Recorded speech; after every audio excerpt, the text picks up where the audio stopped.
wasn't supposed to stay in room 306. At least that's what the old receptionist told me. It was after midnight when I arrived at a small roadside hotel during a storm.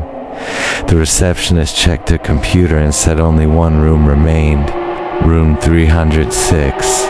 As she handed me the key, she looked nervous. "Don't pay attention to the stain," she whispered. I laughed and asked what stain she meant.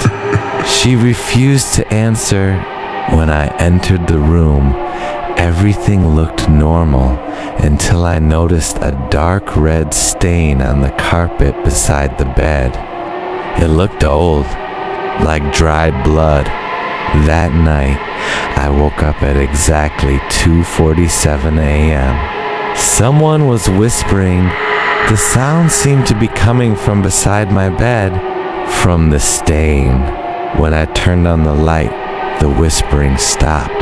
But before I could fall asleep again, I noticed something terrifying. The stain looked bigger than before. The next morning, I told the receptionist the stain seemed larger. Her face immediately turned pale. "No one stays more than one night," she said. Instead of leaving, I decided to investigate. At the town library, I searched old newspaper records. That's when I found the story of Emily Dawson. 23 years ago, she disappeared from room 306. Her body was never found. That night, the whispering returned. This time it was louder. A woman's voice repeating a single word. "Underneath." Again and again. "Underneath." Then I heard 3 knocks. Not on the door, not on the wall. From beneath the floor. Knock. Knock. Knock. I stared at the growing blood stain. Something was under room 306. The receptionist finally told me about Richard Haley, a maintenance worker who lived in room 306 years ago. After Emily disappeared, he became the main suspect. Then he vanished too. That night I returned with a flashlight and a crowbar. The stain now covered nearly half the room. I ripped up the carpet. Beneath it was a hidden wooden hatch. The whispering became frantic, as if hundreds of voices were begging me to stop or begging me to continue. I forced the hatch open.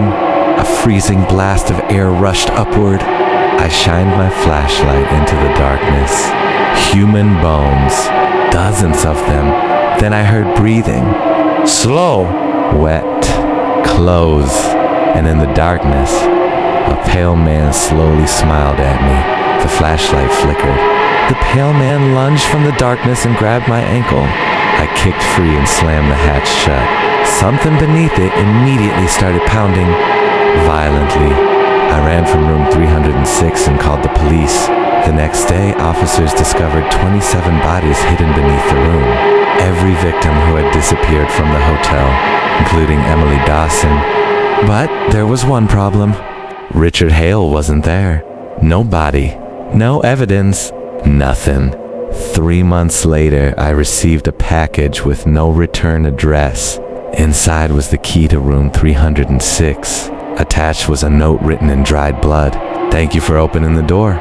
That night, I woke up at exactly 2:47 a.m. to the sound of whispering beneath my bed. When I looked down, a fresh blood stain was spreading across my bedroom floor.